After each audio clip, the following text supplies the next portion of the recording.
So I'm gonna just ignore him. You're filming already? Yeah. Right. So he's overstimulated. You can see how he's also very solid for a little pit. So he just got dropped off. There's no direction. Doc here is partially blind. He can only see shapes. And he has trouble in the kennel. We just put him in for a couple of minutes and he was just pawing at it. Nothing too bad, so we're gonna see what he does. So we have to acclimate him to the space here. But there's a bit of anxiety due to overstimulation and arousal, which is not uncommon with pitties. Kind of known for that. Just getting used to the space here. Panting, stress. Just love taking in the environment. All right.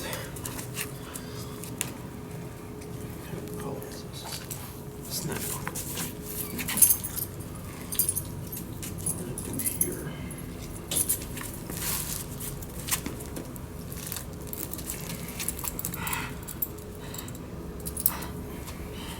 So we just not use pressure to put them in because I want to show the difference between putting them in with no pressure and then correcting with the prong. All right, so go ahead and get some distance to see if he'll spaz out a bit more. This is his leash here? Yeah. All right.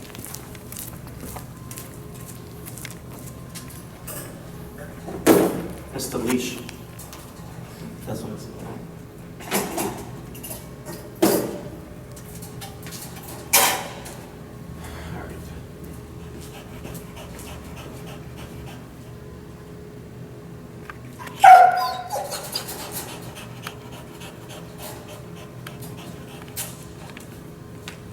Where did I put my shake? Oh, there it is.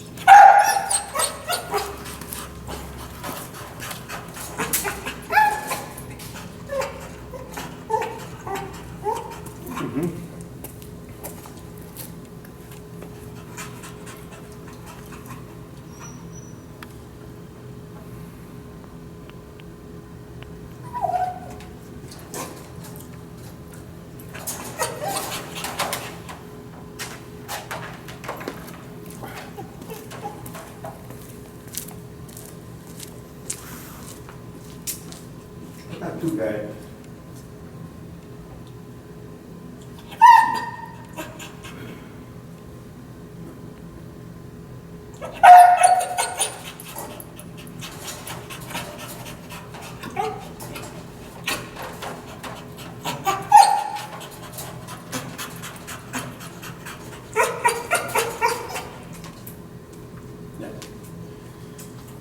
So for Doc, he's got anxiety, separation anxiety. He'll salivate until he's just all this and that. So there's different ways to approach this. All we have here is a prong collar. So we're going to show what we can get done with a prong collar. There's kind of like 3 points to this. For some dogs, it's the entry into the kennel. They don't want to go in. He didn't show too much resistance, so I'm not really crediting it to that. The other thing is just being in the kennel. So going in is a problem for some dogs. Staying in tends to be the bigger problem for dogs. So clearly his is staying in, and you can see his stress levels rising. His breathing's getting heavier. He's trying harder to go for the kennel bars here. And the third one is really just overstimulation, which is where this guy is coming from, not wanting to be in there and overly stimulated at a high state of arousal. So there's a couple ways to approach this. What I'm going to do here is I'm going to correct them and I'm going to disagree with this anxiety here to see what it gets us, okay? I'm not a big fan of using the prong collar for this kind of stuff because his anxiety levels are too high. It's not going to really do much, okay? Plus he's blind, so. One couple, yeah, there you go. So when I do a correction with the dog under stress, I'm going to anticipate that there's going to be correction back.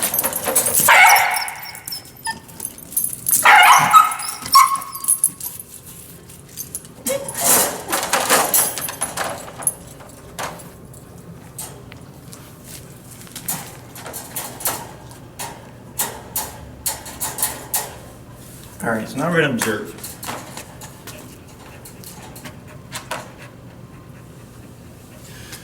So we put them in, and this here can actually be corrected too. I'm going to give them a minute or so to register. So we put him in. We already know he's going to have issues with being in the kennel, and we'll say that him whining and barking earlier was the 10. We'll assume it's his worst.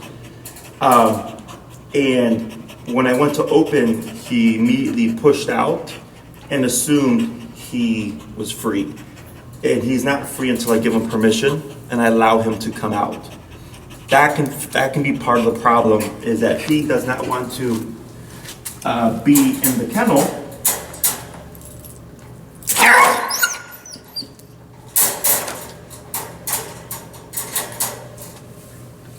He doesn't want to be in the kennel, which he's a dog. He's not meant to be kenneled, so I understand that. But if I don't disagree with the behavior, that anxiety just snowballs. So then I gave him a couple of corrections for running out, a bit of prong pressure to guide him back in. He flushes in. I closed the gate. I left the setup like this so I can see what he would do. And then there was still some residual anxiety. That's where we're getting the kennel licking, right? So people typically see that and let that slide because it's much better than what it was with the vocalizing and the high-pitched whining and the biting at the bars and stuff. But if you leave it at that, it's unresolved, and the dog will stay stuck, and they'll go from a 10 back down to a 1 or a 2, and then it just goes 3, 4, 5, 6 all the way back to 10 again. You're just constantly going back and forth, and we want to suppress it as much as possible. So then here, when I went to open the gate, he kind of retained, I cannot come out. So then I corrected him for still being in that state of anxiety and licking the kennel, okay? Then I closed the kennel, leave the leash, and he backed up more towards the end of the kennel, which is good because it's the brain kind of letting go of the wanting to be out of the kennel or the exit. It sounds bad, but if he's in there thinking it's his God-given right to be free, that's actually what causes the anxiety. So the example I use is if you take a human being and you put them in a room and you lock it with no windows and there's no exit, you're going to freak out, right? Because you're a human. You're supposed to be free. Same thing with these guys in some cases, is that he's thinking, I don't belong in this kennel. I don't want to be in this kennel. I want to be out of it. And he's showing his stress through the licking and the panting and all that stuff. And I'm making it a privilege. And I'm telling him, if you try to sneak out, there's a correction. If you complain about it, there's a correction. If you do anything I disagree with, there's a correction. And it's not going to make him dislike the kennel, okay, because it's momentary. The only way to make a dog dislike a kennel is to make the entire experience of being in the kennel unpleasant, and then when they escape the kennel, the unpleasantness goes away, right? We're not doing that here. We put him in the kennel, we let him behave, however he wants to behave. We disagree with it, put him back in the kennel. As long as he's sitting there, no big deal, no problem. Whoop, lose my balance. Anything I disagree with, I come back, quick correction. As long as he settles and I get what I want, we're fine. So, excuse me. So then here, if you look at him, he's laying down. There's a bit of shaking due to stress because I'm capping him. The stress has to come out somewhere. And he's already stressed as it is because he doesn't want to be in the kennel. Plus, he's in a foreign environment. He doesn't know who we are. All that stuff, right? So people think that positive food or anything like that is how you build comfort. And it's always structure and boundaries. This is the one thing that people don't do. They do the easy stuff first. Treats and walks and love and affection, hoping that'll fix the problem, but it does not address the state of mind. So eventually we will build the trust and all that stuff through walking them and exercising them and all the activity, so that will come, but I don't rely on that to fix the problem. So here, with the panting and the residual stress, it's gotta come out. He's anxious in the kennel, there's no doubt about that. And it's not going to be an immediate shut off. It's not always that easy. Ideally, what we're looking for is we don't get the over exuberant vocalizations and things like that. He goes in there easily.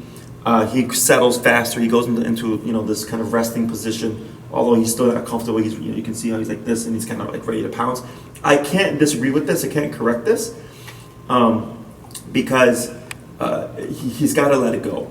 But being in this state of mind is exhausting. It's emotionally exhausting for dogs, that eventually the mind or the brain should settle, and then he goes into a full resting state. And each time we put him in the kennel for a period of time, it gets easier and easier. So like maybe it'll take him 30 minutes before we see him rest his head without the panting. And then the next time we put him in there, it might take 25 minutes. And then the next time 20 minutes. And the next time 10 minutes. And then 5 minutes. And the next thing you know, he goes in there, maybe pants for a minute or so, and then he lays down, he relaxes. It takes time, and he just has to wear himself out. But if the anxiety goes unchecked, it stays in a snowball effect, and the dog stays at a 10, so it never like really registers that they're just emotionally exhausted. So when I cap him and he becomes more aware of himself and what's going on, the emotional kind of tiredness or exhaustion is allowed to kick in, and he should go into a resting state at some point. So we'll keep an eye on him. He was literally just dropped off like 30 minutes ago, and I want to take this time to show this, because some of my clients struggle with dogs barking in the kennel, and this is one approach. If they're doing the prong collar for like a puppy or something like that, this is an example of how I go about it.